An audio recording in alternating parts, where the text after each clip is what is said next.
Show. A full half hour of entertainment with all the Amos and Andy characters, plus Bud Gosden and his orchestra, and those famous Delta Rhythm Boys.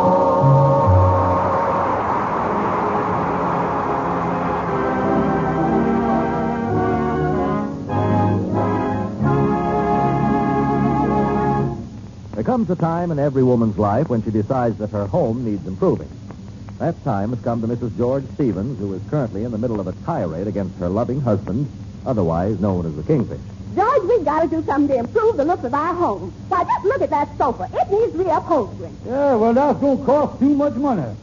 Why can't we just get a slipcover? It's got a slipcover on it now. Well, get a slipcover for the slipcover, then.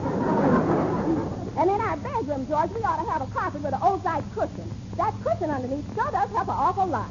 Yeah, well, what's the matter with the old-side cushion we're using now? Nothing. But I'd like to have a carpet over it. And look at our living room, how bad and shabby these throw rugs look. Yeah, why you call them throw rugs? Because the people upstairs throw them away, and I went out the alley and picked them up. Yeah, well, you ought to drop out in the alley more often, honey, see what's coming down. And just look at the curved part of that rocking chair in the back there. Got that great big crack in it. You know I like to sit down with my knitting and rock to and fro. Well, you can rock, too. Just be a little careful on the floor, that's all. Now, listen here, George. You got to make some money so we can fix this place up. Yeah, well, now, look here. I'm going to tell you a little secret, honey. I've been thinking about something. How about taking in a roomer? We could rent our bedroom, and we could sleep in the parlor. Well, we got to get some money somewhere, and I think that's about the only thing we can do. Now, you leave it to me. All right. Maybe you can find somebody that would like to live in a nice, comfortable home. Yeah, the only thing is, let's rent our place first.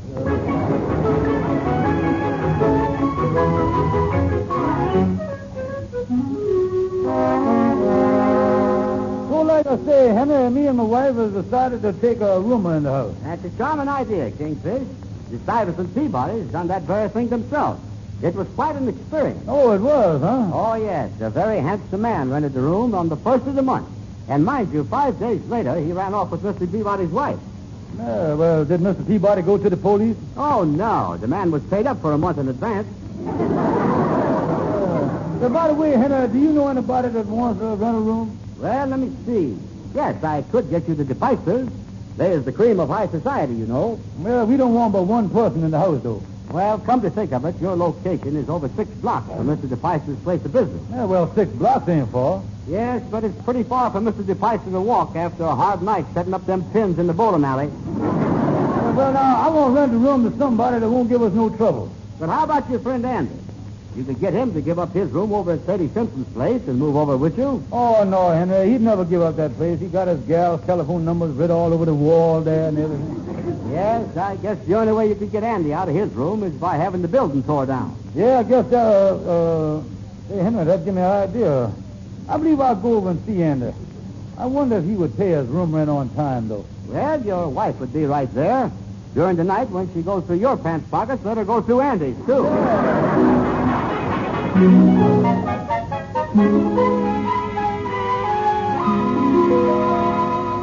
Come in, Andy. Come in. Sit down. Yeah, hi, Kingfish. What's new today? Oh, nothing. I just been over to the firehouse playing checkers with the chief. He told me confidential that they're going to tear down Sadie Simpson's boarding house, kind of it being a fire hazard. Oh, wait a minute, Joe. I live there. You do? Yeah. Yeah, that's right, Andy. You're right in the middle of the hazard, ain't you? Well, where in the world will I find another room? Yeah, well, I can't let a pal down, though, so I guess I'll just have to make room for you over at my house. Well, gee, Kingfish, that'll save my life. What kind of arrangements can I make with you? Well, I just happen to have a sample contract here that's been approved by the United States Rooming House Association. I got it right here. Wait a minute. You mean I got to sign something? Well, I wouldn't want you to go unprotected, you know. No, that's right. Well, read me the thing. What'd it say? Oh, let me see here now. Is you the lessee or the lessor? Oh, I know what you is. You the lessee. How you figure? Well, I pull the contract out of my pocket. You say lessee, so that makes you the lessee, don't it? Well, let's see. Well, I'll read it to you. This is the official form here. Say here, I, George Stevens, hereafter known as the landlord, hereby leases one room to Mr. Blank, hereafter known as the roomer. Mr. Blank going to be in a room with me? No, Mr. Blank ain't nobody. You mean he's a bum? Oh, no, Mr. Blank is the same as John Doe. Oh, yeah, I've heard of him, all right. He's that fellow they make checks payable to. Yeah, but John Doe is not alive. And he going to be in the room with me? No, we just use Doe as an example. I'd rather have Blank in there with me. That's who I had down here in the first place, to see Blank. Yeah, well, who's going to get this room now? Because they're tearing down the building where I live, and I got to move, you know. Well, just before you sign this, your name goes in where Blank is. He's out, you see. Yeah, well, maybe Blank and John Doe can double up and find a room somewhere else in town. Andy Blank was nobody to start with. But then I don't blame you for not having him in the house then. And I certainly ain't going to worry about John Doe. He's dead. Well, listen, must I read any more of this, or is the whole thing clear to you? Yeah, well, how much is the rent? $5 a week. Nothing doing, Kingfish. Listen, this whole thing sounds fishy, you know it? Well, I'm going to tell you the truth, Andy. I'm trying to get a room at my house there to make some money to fix up the joint. I don't think nobody going to be dumb enough, though, to move into my place as bad as it looks over there. Yeah, that place is pretty bad, all right. Oh, I tell you, Andy, nothing seems to work out for me no more. Every year about this time, I just get down in the dumps. Well, I know you do, Kingfish, but things usual comes out all right for you. Just remember. Though April showers may come your way, they bring the flowers that bloom in May.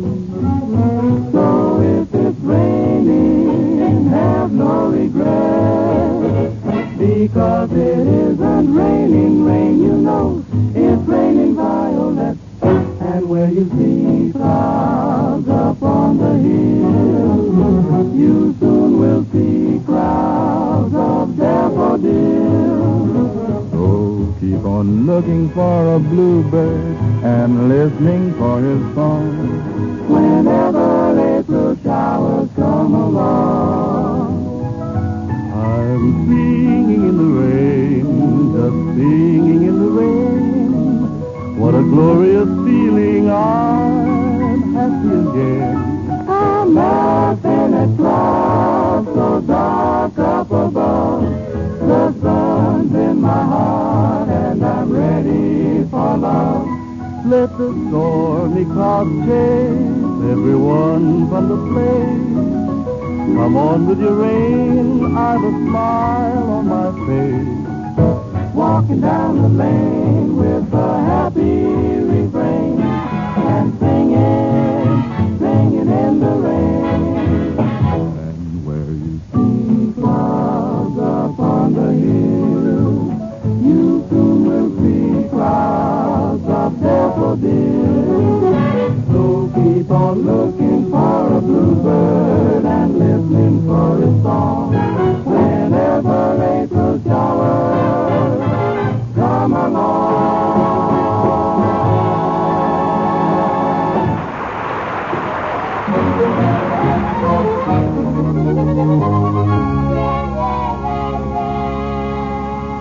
Well, Andy, I see in today's paper in the one ad section there about the Kingfish renting a room. Yeah, he told me he was going to put it in there. I give him the idea of being the fire chief.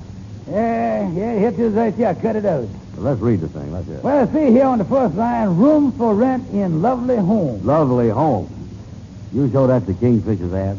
Yeah, well, his place do need a little fixing up, I admit that. Fixing up. Some of them rugs he got laying around the living room is so thin that every time the Kingfish's wife runs the vacuum over them, it sucks them up, and she's got to dig them out of the bag. Oh, them rugs are pretty well shot, all right. I'll say they is. They got more fringe in the middle than they got around the edge. Read some more of that ad. Yeah, well, see here, room for rent, lovely home, someone who will fit in with congenial couple. The only one that would fit in with them would be a referee. Then I say here, apply between 3 and 4 p.m. Yeah. Come in, Kingfish. Yeah, we're just reading your ad here. Yeah, well, boys, me and stuff, I want to rent a room. Tell me, what kind of a room you want to get a hold of? Oh, one that's quiet, clean, neat, don't move around much, don't play the radio, and don't snore. Yeah, well, that dead man, John Doe, sounds like your best friend. Tell me this, ain't time for you to go home and interview these people at 3 o'clock now. Holy smoke, I was almost late.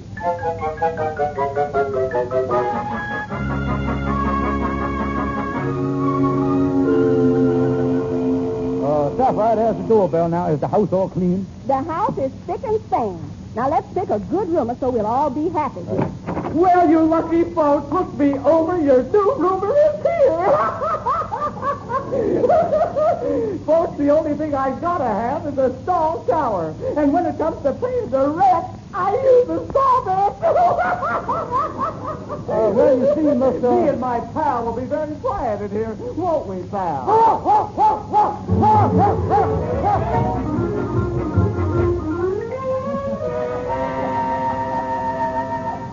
Well, Mr. Stevens, I would love to rent a room.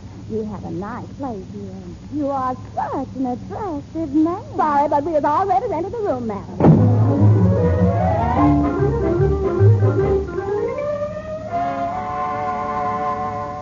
Oh, Sapphire, this man's got a badge on, didn't he? Come in, sir, come in. Well, how do you do? My name is Hancock. I'm from the OPA. The OPA, yes, sir. Glad you dropped by. Ain't nothing wrong here, mister. Well, what are you charging for this room you're advertising? Charging? We is way below the ceiling, the floor, and everything else. We only charging $1 a week. Good, I'll take it. Sorry, mister, we done rented the place. Wait a minute.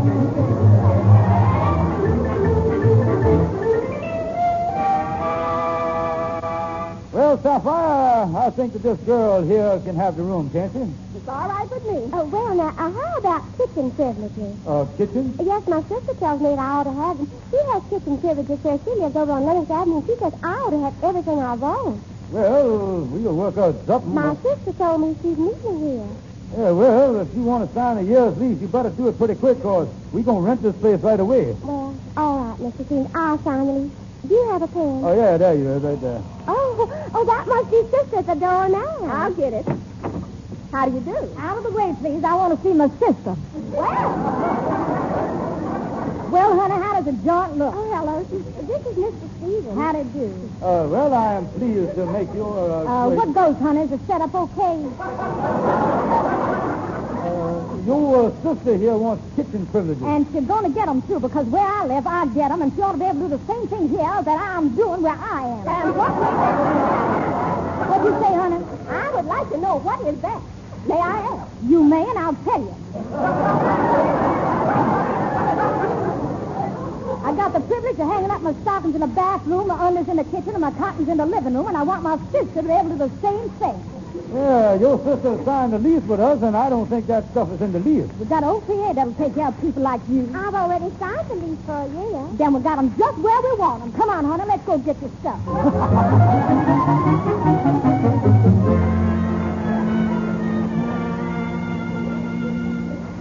George Stevens, that woman's been here for 4 days, and she's driving me crazy. Yeah, she's driving me crazy, too, but how can we get her out? She got a lease. It was your idea about getting her in. Now get her out. Okay, honey, I'll go over to see my lawyer, LaGuardia Stonewall, right now.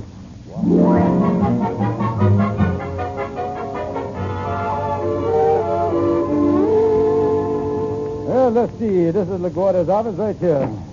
Yeah, but listen, sweetheart, I told you everything I can think of to tell you. Hi, LaGuardia. Hi, Bob. Excuse me, man.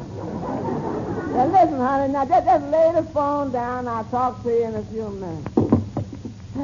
I'm exhausted. Yeah, you look all tuckered out there. What's the matter? I've been talking to my girl in California for the past 36 hours. Listen here, LaGuardia.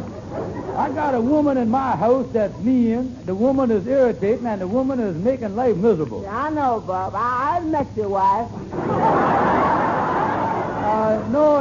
Look, LaGuardia. This is another woman in my house that's making my life miserable. Oh, now I get you. Yeah, a bigamy case, huh? No, listen to me now. Now, open up your ear there. Look out. One of the women is rooming. The one woman is rooming there, you see. Now, just tell me how I can get rid of the roomer. Well, my landlord had a case just like that. Yeah, well, what he do might give me an idea. He handled it very smart. Mm-hmm. Yeah, he asked me as a personal favor if I would write him out a legal eviction notice, and I read him up one that was really foolproof. Yeah, did he serve it all right? Did he? I had to sleep on a park bench for 3 nights. Look here, this gal that I'm talking about that's rooming there has got a sister that comes over and keeps telling her what to do. And she does everything that crazy sister tells her to do. Take advantage of the household, huh? Oh, yeah. Yeah, hangs up a washing around the place. Every time I walk through the living room, I end up with a couple of wet stockings around my neck and a wet slip in my face. And I got a year's lease with her. You'd be drowned by that time. Well, you know something? Now, your only hope, Kingfish, is to get the gal married so some loving husband will take her away from you. Hey, that give me an idea. I'll see my good bachelor friend, Andrew Brown, right now.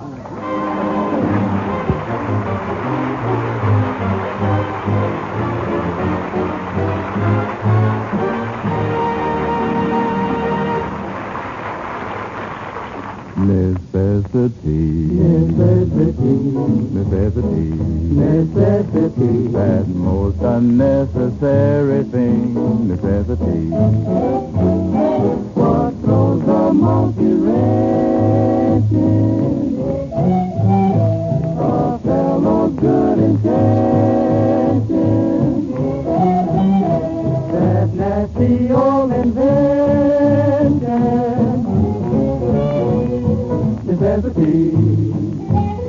My feet want to dance in the sun. My head wants to rest in the shade. The Lord says go out and have fun. But the landlord says your rent ain't paid. Necessity. It's plain to see what a lovely old world this silly old world could be.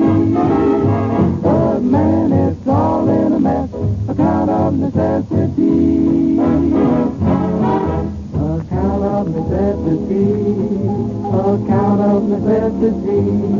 The jail would never been there, except for folks who send there. Well, how did I get in there? Necessity. My feet wanna dance in the sun. My head wants to rest in the shade. The Lord says go out and have fun. But the landlord says your rent ain't paid. Necessity, that's the maximum that a minimum thing could be. But man, it's all in a mess, I must confess. There's nothing more than less unless. Brother Andrew, it's that one word I've been telling you about, and that is necessity.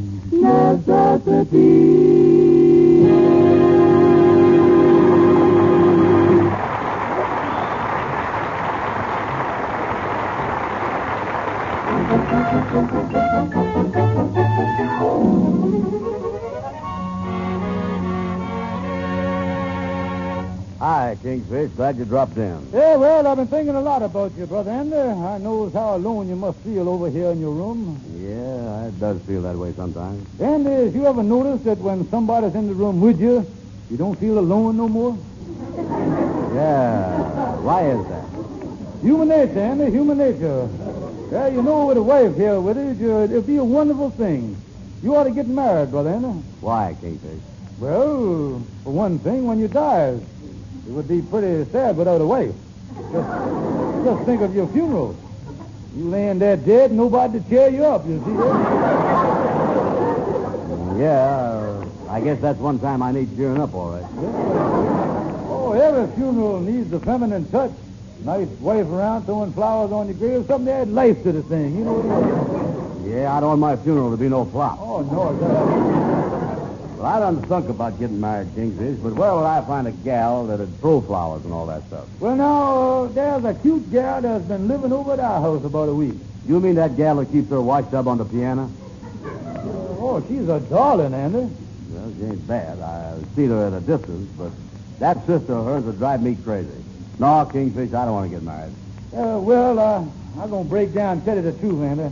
I want to get that gal out of my house. Yeah, well, hello, Shorty. Oh, come in, Shorty. How is you? Oh, well, I'm doggone. What's cooking? I didn't expect you could hire, fella. Look here, Shorty. For me and stuff, I was having a lot of trouble with a rumor at our house, and I thought you might know some way of getting rid of rumors. Well, the landlady where I live was trying to get rid of me. Her husband would come in my room 3 or 4 times during the night and beat me up and throw me down the stairs. He would beat you up and throw you down the stairs 3 or 4 times a night? One night he started at midnight and he beat me up every 30 minutes until daybreak. Yeah, well, how could you stand it? Well, I wasn't working and I could sleep late in the morning. Well, listen, Shorty, the Kingfish wants to get rid of a rumor, but he can't beat her up. But I'm living in a wonderful place now. But I got to get out. The Board of Health come around yesterday and said it's against the law for so many people to be living in one room. How many people living in it, Shorty? Only 7 of us. 7? The Board of Health claims it was 9, but they was counting the 2 fellas that's living in the closet. Can't count them. Shorty, you just give me a great idea. Now, listen, Andy, you ain't met the gal yet. Now, look here, Andy, you is going to be the health inspector. We is going over there, and you is going to tell her that the place is too small for 3 people to live, and she got to move out. All right, I'll help you. I'll even spray myself with DDT so I'll smell official.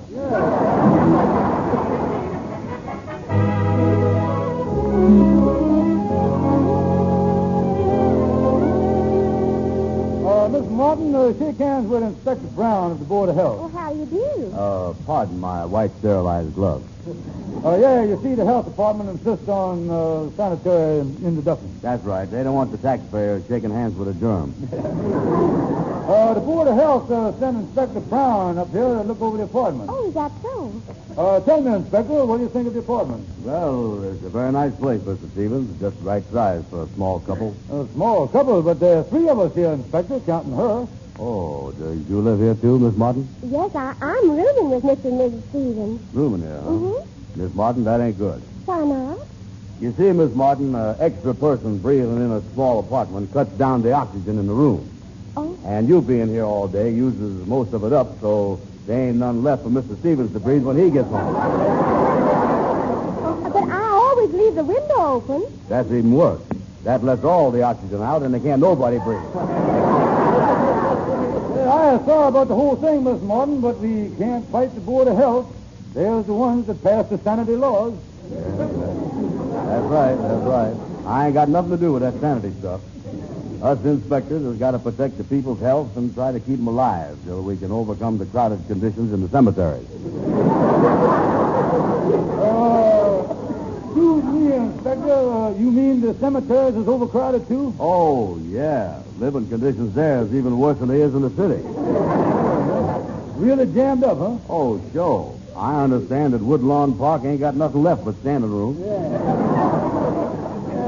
Is that bad situation all right? That's bad, ain't it? Oh, yeah. I hear if things get any worse, they're going to do what the hotels is doing. Only let people stay there 5 days. Well, my sister said... Well, now, listen, I was sick and tired of hearing about that sister of yours. It's too bad, Miss Martin, but this matter comes under the laws of the Board of Health, and I'll have to order you to move. To move? Yeah, I'm sorry, but there ain't nothing I can do about it. I is only an inspector. I'm not going to do anything until I talk to my sister. Yeah, well, this is an official order from the Board of Health.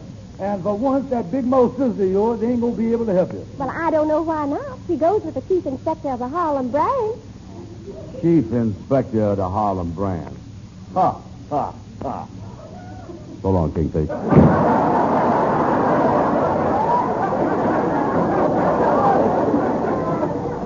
Well, now, Miss Martin, another thing that's more important than any of this, I just come from seeing my lawyer, and he tells me, according to the lease, I is allowed to raise your rent. Raise my rent? Yeah, so from now on, instead of paying $5 a week, you will have to pay $10. Oh, but Mr. Stevens, I can't afford to pay that much rent. Well, then you'll have to make other arrangements. But it'll take a little time to make other arrangements. Oh, there's no rush. Take all the time you want. Take till 6 o'clock tonight. Go ahead and hear that.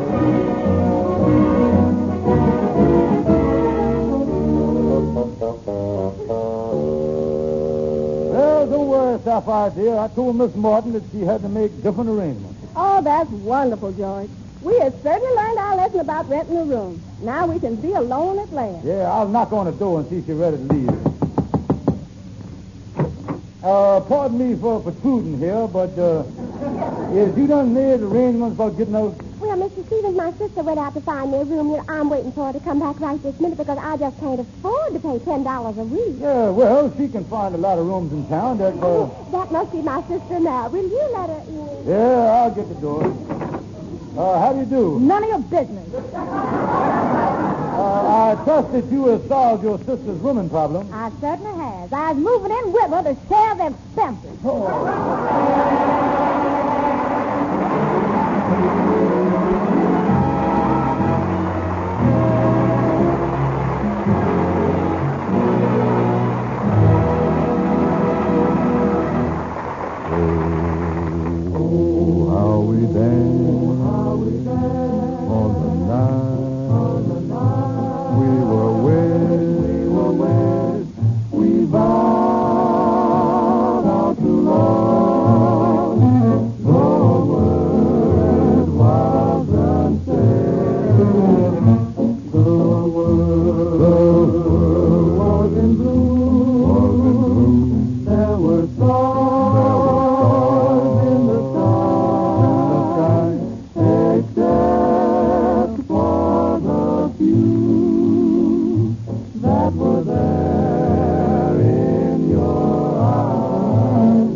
in my arms.